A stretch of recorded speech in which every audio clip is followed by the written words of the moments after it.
अब रुक कर लेते हैं सत्ता का टेम्परेचर का। बता दें कि वायुसेना ने अपना दम दिखाया है और एयरफोर्स डे पर वायु वीरों का शौर्य देखने को मिला। राफेल और सुखोई ने ताकत दिखाई तो वायुसेना ने शौर्य का प्रदर्शन। तो आजादी के 75वें साल पर 75 जेट्स ने हिस्सा लिया और 89वां स्थापना दिवस मना रही है वायुसेना। तो वायुसेना ने दिखाया था।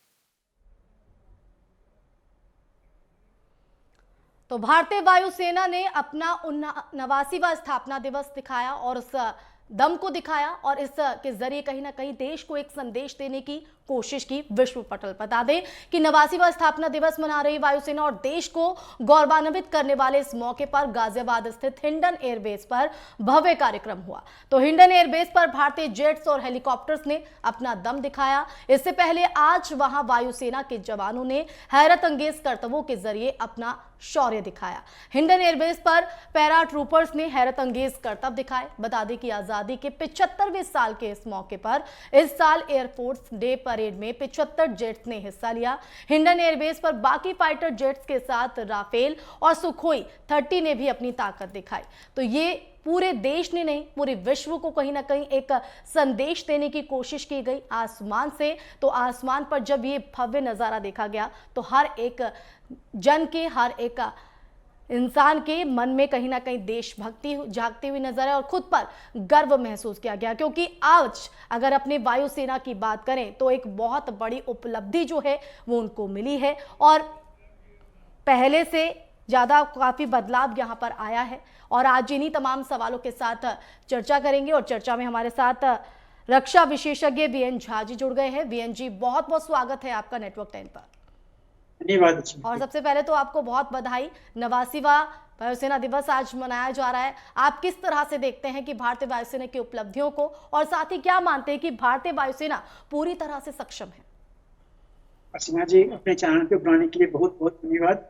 और आपके चैनल के माध्यम से जितने भी आपके चैनल को देखने वाले हैं, चाहे वो भारतीय वायुसेना के लोग हो या आम जनता हो, मैं उन सबों को बहुत बहुत शुभकामनाएं करता हूँ कि आज 89th फाउंडेशन डे जो है भारतीय वायुसेना का काफी मामले में एक अहम रहा है। देखिए, एयरफोर्स डे सेलिब्रेशन तो हर साल होती है जी, लेकिन इस बार का जो सेलिब्रेशन था वो कुछ थोड़ा सा अलग इसलिए रहा है कि सेना ने, भारतीय वायुसेना ने एक अपना रिजॉल्व दिखाया है। और वो रिजॉल्व जो था वो एयर चीफ के मुंह से निकला कि हम दो चीजों में आगे बढ़ने वाले हैं। एक तो आत्मनिर्भरता और सक्षमता, और दूसरा कि जितना टेक्नोलॉजी सेक्टर है, टेक्नोलॉजी सेक्टर में हम आर्टिफिशियल इंटेलिजेंस को लाने वाले हैं। तो ये दो रिजल्ट जो थे ये बहुत आगे, बहुत बड़ी मायने रखती है। आपको पता होगा कि जब भारतीय वायुसेना के जितने भी एयरक्राफ्ट हैं, चाहे ग्राउंड रिसोर्सेज हैं, लगभग 6 साल पहले तक ये सारी चीजें हम खरीदते थे बाहर से। बहुत कम ऐसी चीजें थी जो कि हमारे देश में बनती थी, और जो भी बनती थी कहा यह जाता था कि ये अपना देश का बना हुआ है, शायद इंफीरियर क्वालिटी होगा। तो पिछले 6 साल में हमने देखा है कि अपने देश में परिष्कृत टेक्नोलॉजी की चीजें बनने लगी हैं। इसीलिए वायुसेना के अध्यक्ष ने कहा था कि अपना जो इंडिजिनस है वो स्वावलंबिता, आत्मनिर्भरता और सक्षमता, ये सक्षम होना चाहिए अपने काम करने में। तो एक तो हवाई जहाज है ही, आपको आप जान के खुशी होंगी कि जो हमारा तेजस एयरक्राफ्ट है, LCA लाइट कॉम्बैट एयरक्राफ्ट उसको बोलते हैं, ये देखने में तो छोटा है लेकिन घाव करे गंभीर। इसकी क्षमता जो है, मारक क्षमता, वो किसी भी तरह से रफाल से कम नहीं है। इस छोटे से एयरक्राफ्ट में जो 5th जनरेशन की जो टेक्नोलॉजीज होती है, जैसे एवियोनिक्स हुआ, जैसे वेपनरी हुआ, ये सारी चीजें उसमें लगी हुई हैं। और ये एयरक्राफ्ट जो है ये अपने प्लेटफॉर्म पे बनी हुई है, और बाकी भारतीय वायुसेना के जितने भी एयरक्राफ्ट हैं, जितने भी कम्युनिकेशन रिसोर्सेस हैं, ये सबसे कंपैटिबल है।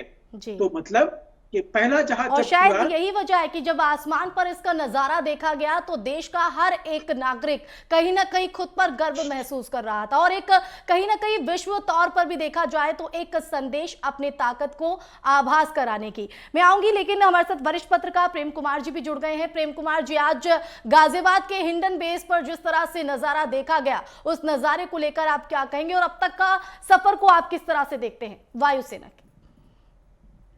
निश्चित रूप से आशिमा जी, ये 89 साल का सफर है भारतीय वायुसेना का, और इस अवसर पर जो कर्तव्य हिंडन एयर बेस पर दिखा है, हम भी उसी इलाके में आसपास रहते हैं, हमने भी देखा, और वाकई ये जो नजारा है वो हमारी उपलब्धियों का एक तरह से प्रदर्शन है। और इस बीच हमने जो ताकत अर्जित की है, वायुसेना आज दुनिया की मजबूत वायुसेना में हमारी वायुसेना शुमार की जाती है। और जो भी बीते दिनों युद्ध हुए हैं, तो उन युद्धों में वायुसेना की भूमिका अहम रही है। हम लोगों ने देखा है, जो बांग्लादेश एक देश के रूप में अलग हुआ पाकिस्तान से, उस समय भी निर्णायक भूमिका वायुसेना की ही रही। उसने स्थल सेना के साथ कोऑर्डिनेट करके एक निर्णायक जो भूमिका निभाई जाती है, वायुसेना ने निभाई। और आज भी हम उम्मीद करते हैं कि जो चीन के साथ हमारा बॉर्डर है, जो कि ऊंचाई वाले इलाकों में लड़ाई लड़ने की बात है, अपने सैनिकों को पहुंचाने की बात है, रसद पहुंचाने की बात है, इन सब में स्ट्रैटेजिक रूप में सक्रिय भी और पर्दे के पीछे रह करके भी वायुसेना की बड़ी भूमिका होती है और होगी। उसमें विदेश से भी आयातित किए गए तकनीक भी है, और हमारी वायु सेवा में जो समृद्धि हुई है वो भी, और हमने अपने भी यहाँ तकनीक इजाद की है। और हिंदुस्तान एरोनॉटिक्स जो है हमारा, और सार्वजनिक क्षेत्र के उपक्रम है जहाँ पर कि लंबे समय से रक्षा उपकरण बनते रहे हैं, और उसमें हमने एक ऊंचाई हासिल की है। उन सब का भी प्रदर्शन दिखता है कि हमने जो सार्वजनिक क्षेत्र में अपने जो निर्माण की, क्योंकि हमारे यहाँ निजी क्षेत्रों की ये अनुमति नहीं है कि वो ऐसे संवेदनशील क्षेत्रों में वो जाए निर्माण करें, तो वो है। और हमने विदेश से भी तकनीक का आयात किया है।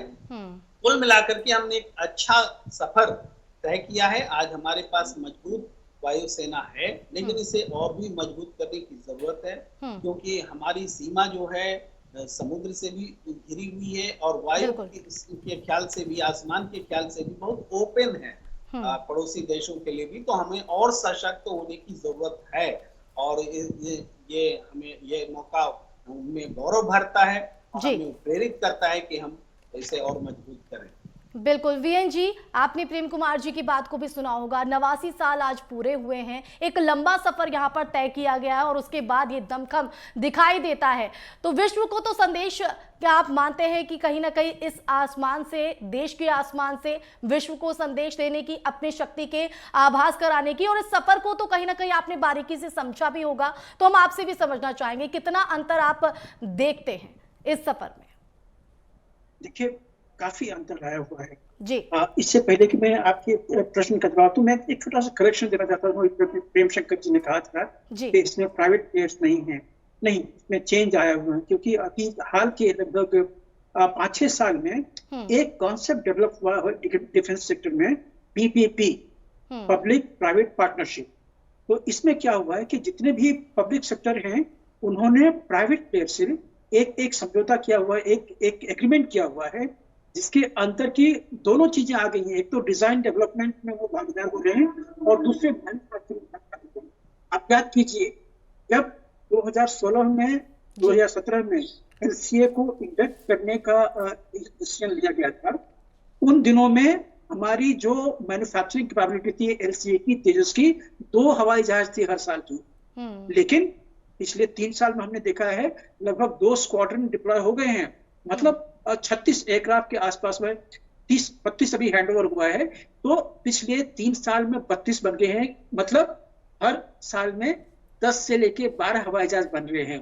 तो ये उसी का परिणाम है। जो प्राइवेट जो प्लेयर्स आए हुए हैं, सिर्फ हिंदुस्तान एरोनॉटिक्स लिमिटेड पे हम निर्भर नहीं है, प्राइवेट प्लेयर्स भी हैं, वो जहाज के अलग अलग कंपोनेंट बनाते हैं और सबको फिर बाद में आके एक जगह में असेंबली होता है। और विदेशों में भी जितने भी सक्षम प्लेयर्स हैं जहाज बनाने वाले, हवाई जहाज बनाने वाले, वो इसी तरह से करते हैं। तो हमने उसमें काफी प्रगति की है। अब आते हैं आपकी बात पे कि दुनिया हमें अब कैसी देखती है। देखिए, भारत एक ऐसा देश है जिसके पास में की सब्सटैंशियल एयर पावर है और ये एयर पावर आज से लगभग 5 साल पहले तक सारे के सारे, लगभग सारे के सारे थे, वो हम विदेश से खरीदते थे और उसको फिर हम यूज करते थे। जो भी हवाई जहाज ले लीजिए, जो ट्रेनिंग हवाई जहाज होती है, जैसे SPT-32 था, दीपक या किरण था, इसको छोड़ के जो कि यहाँ पे बनते थे, इसके अलावा सारे जो मारक एयरक्राफ्ट हैं, चाहे फाइटर हो, चाहे ट्रांसपोर्ट हो, चाहे हेलीकॉप्टर हो, तो ALH हेलीकॉप्टर को छोड़ के बाकी सारी चीजें तो बाहर से खरीदते थे। तो इसीलिए अभी जो अब हालत हुई है, भारतीय वायुसेना के पास में 17 ऐसे अलग अलग जहाज हैं, हवाई जहाज हैं जो कि मारक क्षमता रखते हैं, जिसकी कैपेबिलिटी, परफॉर्मेंस जानने के लिए विदेशी भी आना चाहते हैं कि हम भारतीय वायुसेना के साथ में जॉइंट एक्सरसाइज करना चाहते हैं, देखें वो एयरक्राफ्ट कैसी है। और उसमें जो सबसे बड़ी जो अभी चीज बाहर निकल के आ रही है, LCA के बारे में विश्व को कुछ पता नहीं है। ये इतनी सक्षम एयरक्राफ्ट है कि हर विदेशी ताकत जो भारत के फ्रेंडली है, वो आके अब हमसे एक्सरसाइज के लिए रिक्वेस्ट करना चाहते हैं कि हम जॉइंट एक्सरसाइज करें, हम देखें कि आगे क्या हो रहा है, भारत इसमें कहाँ आगे जा रहा है। और भारत की जो नीति है वो बड़ी स्पष्ट है। तो जितने भी लाइक माइंडेड कंट्रीज हैं, फ्रेंडली कंट्रीज हैं, उनके साथ में जॉइंट एक्सरसाइज होती है, उनके साथ में हमारे जो पायलट होते हैं। देखिए, तो क्या माना जाए कि ये तमाम ऐसे कदम हैं जो बेहतरी की ओर बढ़ती जा रही है वायुसेना? बिल्कुल, भारतीय वायुसेना बिल्कुल बेहतर की तरफ बढ़ती जा रही है। और आज एक ऐसे स्थिति पे हम हैं कि चीन भी कतराता है भारत के हवाई क्षेत्र में प्रवेश करने से, क्योंकि हमारे पास में रफाल है, हमारे पास में LCA है, हमारे पास में मिराज 2000 ऐसे जहाजें हैं जो कि रफाल तो लगभग 500 किलोमीटर के रेडियस में किसी को आने नहीं देगा। तो इसलिए कोई भी भारतीय वायु क्षेत्र में प्रवेश करने से बहुत डर रहा है आजकल। तो इसलिए भारत की क्षमता काफी हो गई है। और जब एयर चीफ ने कहा कि हम भारतीय एयर स्पेस को सुरक्षित रखने के लिए हम सब कुछ कर रहे हैं और हम कर चुके हैं, तो आज के दिन में भारतीय जो सीमा है वो बिल्कुल सुरक्षित है। हवाई कोई आक्रमण एंग्रेस नहीं कर सकता है, और अगर किसी ने करने की कोशिश की तो उसको बहुत भारी कीमत उसके लिए चुकानी पड़ेगी। भारतीय वायुसेना बहुत सक्षम एयर फोर्स है अभी। बिल्कुल प्रेम कुमार जी, आप VN जी को सुना होगा, उन्होंने कहा कि कहीं ना कहीं बहुत बदलाव हुआ है और बेहतरी की ओर आगे बढ़े, लेकिन आपने कहा कि और सशक्त होने की जरूरत है। इसे भी आपसे समझना चाहेंगे कि क्या और चीज यहाँ पर ऐड की जा सकती है ताकि जो वायुसेना है उसकी ताकत और बढ़े। और वायुसेना की भी कहीं ना कहीं पुरानी मांग रही है कि वायुसेना को सक्षम बनाया जाए, और आज की स्थिति में आप वायुसेना को कहाँ देखते हैं? देखिए, VN झा साहब की बात सुन करके तो ऐसा लग रहा है कि जैसे हम 89 साल की उपलब्धि पर चर्चा नहीं कर रहे हैं, सिर्फ 6 साल की उपलब्धि पर चर्चा कर रहे हैं। वायुसेना का अतीत जैसे कि 6 साल का ही अतीत हो। ये देखिए, वायुसेना की उपलब्धि जो है बहुत बड़ी है, लंबे समय से है। और हम जब ये बात बोलते हैं कि हमारी क्षमता में सुधार करना है, तो हमें इस बात को ध्यान में रख करके बोलते हैं कि हमारे सामने चीन जैसा देश खड़ा है, उनके मुकाबले, उनकी वायुसेना के मुकाबले हमको और सशक्त होना है। यहाँ हमारी चिंता है, ऐसा नहीं है कि इस चिंता को नकार सकते हैं, हमें और मजबूत होना है। लेकिन जो उपलब्धि है वो उपलब्धि भी काबिले गौर है और दुनिया में दिखाने के लायक है। हम दुनिया के देशों के साथ संयुक्त अभ्यास करते रहे हैं, ऐसा नहीं कि अभी हाल के दिनों में हमने किया है, पहले भी किया है। लेकिन अब जो है दुनिया की स्थिति में कूटनीतिक बदलाव आए हैं। हम अमेरिका, ऑस्ट्रेलिया, जापान, इन सबके साथ मिलकर के एक अपने स्ट्रैटेजिक बना रहे हैं, चाइना से कैसे मुकाबला करेंगे। तो इस तरह से हमारा जो युद्ध अभ्यास है या सारी चीजें हैं थोड़ा इस तरफ ओरिएंटेड हो गई है। चाइना को हमारा मुख्य दुश्मन घोषित तौर पर हो चुका है, पाकिस्तान भी है। तो इस हिसाब से हमें जो हथियार के मामले में भी अभी हम चर्चा हो रही थी कि बीते कुछ समय में स्क्वाड्रन जो है हमारे जो खेप है हवाई जहाज की वो बढ़ी है, निश्चित रूप से बढ़ी है। और लेकिन एक और महत्वपूर्ण बात है कि जितनी तेजी से ये हवाई जहाज रिटायर हुए हैं, बाहर हुए हैं, घटे हैं हमारे पास, उसके मुकाबले आए नहीं है। कहाँ हमने 122 राफाल मंगाने की योजना बनाई थी, कहाँ हम 32 पर आ गए। तो हमारी जरूरत ज्यादा है। लेकिन क्या आप नहीं मानते कि राफेल आने के बाद भारतीय लोगों में जोश बढ़ा है? देखिए, जोश बढ़ना तो एक राफाल आएगा तब भी जोश बढ़ेगा। सवाल है कि हमारी रिक्वायरमेंट अगर 122 की थी तो हमारे यहाँ कम आया, और हमारे यहाँ जितने रिटायर हुए हवाई एयरक्राफ्ट, जो युद्धक विमान रिटायर हुए, उसके मुकाबले नए आए कि नहीं आए। तो बेहतर प्रकाश डाल पाएंगे बीएन झा जी कि बड़ी संख्या में हमारे यहाँ से रिटायर हुए, उस हिसाब से नए विमानों की खेप हमारी सेना में शामिल नहीं हुई है। ये महत्वपूर्ण बात भी है, चिंता की भी बात। आप कितना सहमत हैं इस चीज से? क्या इत्तेफाक रखते हैं कि ये और जितनी हमें जरूरत है उतना हमें नहीं मिल पा रहा है और बेहतर हो सकती हैं चीजें? बिल्कुल, मैं प्रेम शक्कर जी से बिल्कुल सहमत हूँ कि जितना हमारा रिटायर हुआ विमान हम अपने प्रोक्योर नहीं कर पाए हैं, लेकिन ये सारी चीजें पाइपलाइन में हैं। अभी 80 LCA लड़ाकू जहाज के लिए जो निबंध है वो ऑलरेडी हो चुका है, तो ये जहाज आ रहे हैं। अभी अंतर सिर्फ एक है, आप याद कीजिए, जबकि 2016 में रफाल के साथ में जो समझौता हुआ था, जो एग्रीमेंट हुआ था, 3 साल के बाद जहाज आए हैं। पहला वाला जहाज जो था वो 3 साल के बाद 2019 में आया था। तो इसीलिए जो एक शेल्फ टाइम होता है हवाई जहाज प्रोड्यूस करने के लिए वो होता है। तो इसीलिए मैं आपको कह रहा था कि आज वो पब्लिक प्राइवेट पार्टनरशिप की तरफ जो HAL काम करनी से, तो वो 80 एयरक्राफ्ट वो बना लेगी। मतलब देखिए 30 तो ऑलरेडी बन चुके हैं, और इसी तरह जिस तरह से अभी गति बढ़ रही है, इस तरह से सरकार अभी आपको और भी जो प्राइवेट प्लेयर है उसको जो निवेश के लिए प्रोत्साहित कर रही है, ये सब बनेगा यहाँ पे। और सबसे बड़ी चीज क्या है कि एक मानस पटल में एक हल्की सी चेंज आई है, क्योंकि आप याद कीजिए, देखिए प्रेम शक्कर जी से बिल्कुल भी सहमत हूँ कि ये सारी चीजें पिछले 6 साल में नहीं हुई हैं, बिल्कुल भी सहमत हूँ उससे। लेकिन पिछले 6 साल में क्या हुआ है कि एक माइंडसेट चेंज हुआ, एक माइंड में ये चीज आ गया है कि हम अपनी जो चीजें हैं, टेक्नोलॉजी है, हम इसको यूज कर सकते हैं। देखिए, मैं LCA के डिजाइन टीम में था, लाइफ सपोर्ट में। जब 2012-2013 में यूपीए की सरकार और इंडियन एयरफोर्स और मिनिस्ट्री ऑफ डिफेंस, ये सबों ने मिलकर ये तय किया कि नहीं, ये LCA जो है ये आगे नहीं बढ़ेगा, ये इंडक्शन होने लायक नहीं था। हम सबों के आंसू निकलने वाले थे। हम सोच रहे थे कि हमने इतना सारा कुछ किया होगा, पूरी टीम ने, आडा की टीम, HAL की टीम और बाकी और बहुत सारे प्राइवेट प्लेयर्स होते हैं, सबों ने इतना मेहनत किया है, और तब सरकार ने कहा था कि ये एयरक्राफ्ट इंडक्ट नहीं होगा। इसीलिए मैं मोदी जी की सरकार जो है उसको मैं धन्यवाद देता हूँ कि जैसे वो आए, उन्होंने कहा कि आखिर बॉटलनेक कहाँ पे है, प्रॉब्लम कहाँ पे है।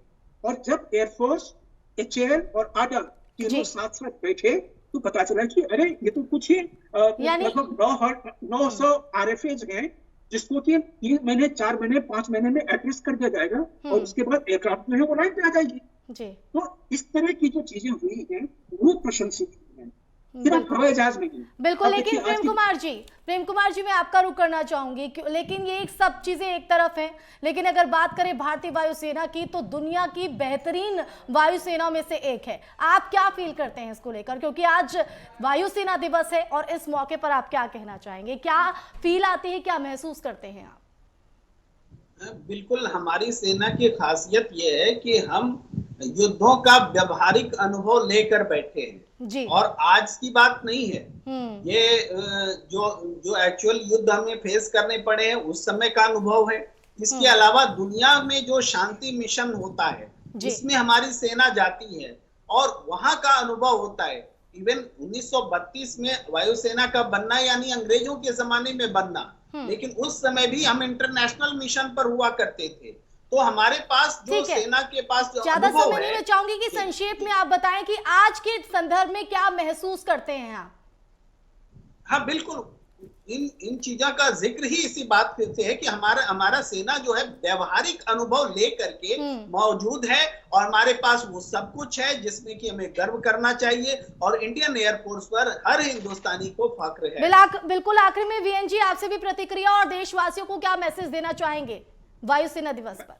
मैं एक एयरफोर्स ऑफिसर होने के नाते जी और एक सक्षम नागरिक होने के नाते मैं देश को ये आश्वासन दिलाना चाहता हूँ कि आज के दिन में भारतीय वायुसेना बहुत ही सशक्त है। हाँ, नंबर हमारे पास में अभी कम है, लेकिन उस नंबर को बढ़ाने के लिए जो भी चीजें करनी पड़ रही है वो सब मिलके कर रहे हैं। वो सिर्फ मोदी जी नहीं कर रहे हैं, वो राहुल गांधी जो बैठे हुए हैं विपक्ष में वो भी कर रहे हैं। मतलब चाहे डायरेक्टली या इनडायरेक्टली सबों का इसमें हाथ है। तो इस तरह से अभी डिफेंस फोर्सेस अभी सशक्त हो रही है। हमारे पास जो आधुनिक एयरक्राफ्ट हैं, डिफेंस टेक्नोलॉजी है, एयर डिफेंस टेक्नोलॉजीज हैं, कम्युनिकेशन टेक्नोलॉजी है और सबसे बड़ी बात ऊपर स्पेस में सैटेलाइट आज के दिन एयरफोर्स को सशक्त कर रही है।